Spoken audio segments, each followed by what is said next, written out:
महाभारत का भयानक युद्ध खत्म हो गया था। कौरवों का नाश हो गया था। पांडव जीत गए थे, लेकिन इस जीत की कीमत बहुत बड़ी चुकानी पड़ी थी। बहुत सारे वीर योद्धा युद्ध में मारे गए थे। धृतराष्ट्र और गांधारी ने अपने बेटों को खो दिया था। उनके दिल में दुहक और गम का समुंदर उमड़ रहा था। ऐसे समय में धर्मराज युधिष्ठिर को हस्तिनापुर का राजा बनाया गया। युधिष्ठिर ने धर्म और न्याय से राज करना शुरू किया। उन्होंने लोगों के दुखों को कम करने की कोशिश की। धीरे धीरे जीवन वापस सही होने लगा, लेकिन धृतराष्ट्र और गांधारी इस दुख को सहन नहीं कर सके। उन्होंने दुनिया का मोह छोड़कर जंगल जाने का फैसला किया। उनके साथ माता कुंती भी जंगल को चली गई। इस तरह महाभारत युद्ध के बाद एक नए युग की शुरुआत हुई। धर्म की स्थापना हुई, लेकिन पांडवों के कंधों पर एक बहुत बड़ी जिम्मेदारी आ गई थी। युधिष्ठिर ने धर्मराज के नाम को सार्थक करने की कोशिश की। वे न्याय प्रिय और दयालु राजा थे। उनकी प्रजा खुश और अमीर थी। उन्होंने धर्म की स्थापना के लिए बहुत सारे यज्ञ और अनुष्ठान किए, लेकिन पांडवों के दिल में युद्ध का डर और अपनों को खोने का गम अभी भी ताजा था। उन्हें एहसास हुआ कि यह संसार हमेशा के लिए नहीं है। उनके मन में वैराग्य का भाव जागने लगा। श्री कृष्ण ने उन्हें समझाया कि कर्म करना उनका धर्म है, उन्हें प्रजा की सेवा करनी है और धर्म का प्रचार प्रसार करना है। पांडवों ने श्री कृष्ण की बात मानकर अपने कर्तव्यों का पालन किया। समय बीतता गया। एक दिन दुखद समाचार मिला। द्वारका में यादव कुल का नाश हो गया था। श्री कृष्ण भी अपने धाम चले गए थे। इस खबर ने पांडवों को बहुत दुखी कर दिया। उन्हें लगा जैसे उनके जीवन का सहारा ही छूट गया हो। श्री कृष्ण ही उनके मार्गदर्शक, मित्र और रक्षक थे। अब पांडवों को अपने जीवन का उद्देश्य ही खोया हुआ सा लग रहा था। उन्होंने फैसला किया कि वे भी अब इस संसार को त्याग देंगे।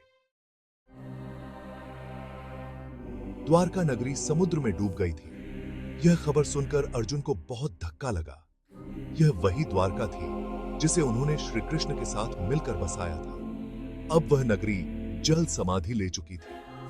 अर्जुन को अपनी ताकत पर बहुत घमंड था, लेकिन द्वारका के पतन ने उन्हें दिखा दिया कि मौत के आगे किसी का भी बस नहीं चलता। उन्होंने फैसला किया कि अब वे भी संसार त्याग देंगे।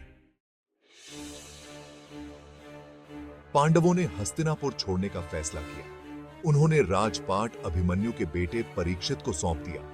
अर्जुन यादव महिलाओं और बच्चों को लेकर द्वारका से इंद्रप्रस्थ आ रहे थे। रास्ते में उन पर भीलों ने हमला कर दिया। अर्जुन ने उनका सामना करने की कोशिश की, लेकिन वे हार गए। भीलों ने यादव औरतों को बंदी बना लिया। अर्जुन हारकर हस्तिनापुर लौट आए। यह देखकर युधिष्ठिर को बहुत दुख हुआ। उन्होंने फैसला किया कि अब उन्हें भी वनवास पर जाना चाहिए। युधिष्ठिर ने परीक्षित का विधिवत राज्याभिषेक किया। उन्होंने परीक्षित को धर्म और न्याय से राज करने की शिक्षा दी। उन्होंने यह भी बताया कि उन्हें श्री कृष्ण के भाई युयुत्सु से सलाह लेते रहना चाहिए। सब कुछ ठीक करने के बाद पांडव वनवास के लिए निकल पड़े। उनके साथ एक कुत्ता भी चल दिया। यह उनकी आखिरी यात्रा थी। पांडव हिमालय की तरफ चल पड़े। वे ऊंचे ऊंचे पहाड़ों और घने जंगलों को पार करते हुए आगे बढ़ रहे थे। रास्ता बहुत मुश्किल था। सबसे पहले द्रौपदी गिर पड़ी। उनमें ज्यादा देर तक चलने की ताकत नहीं रह गई थी। उन्होंने अपने पतियों से कहा कि वे उन्हें छोड़कर आगे बढ़ाया जाए।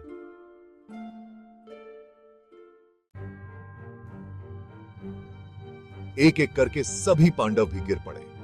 केवल युधिष्ठिर और उनका कुत्ता ही बचे थे। युधिष्ठिर लगातार आगे बढ़ते रहे।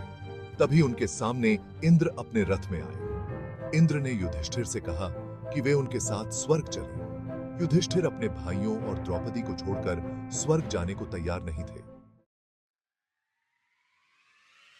इंद्र ने युधिष्ठिर को बताया कि उनके भाई और द्रौपदी पहले ही स्वर्ग आ चुके हैं। यह सुनकर युधिष्ठिर अपने कुत्ते सहित इंद्र के रथ पर सवार हो गए। स्वर्ग में युधिष्ठिर ने अपने भाइयों और द्रौपदी को देखा। वे सभी बहुत खुश थे। इस तरह पांडवों को मोक्ष की प्राप्ति हुई।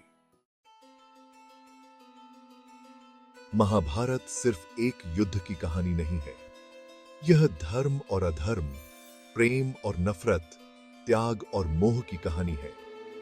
इस महाकाव्य से हमें बहुत सीख मिलती है। हमें धर्म का पालन करना चाहिए, चाहे कैसी भी परेशानी हो। हमें लालच, मोह और अहंकार से दूर रहना चाहिए। हमें अपने कर्तव्यों का पालन पूरी ईमानदारी से करना चाहिए। महाभारत हमें यह भी सिखाती है कि जीवन में सुख और दुख आते जाते रहते हैं। हमें धैर्य और साहस से उनका सामना करना चाहिए।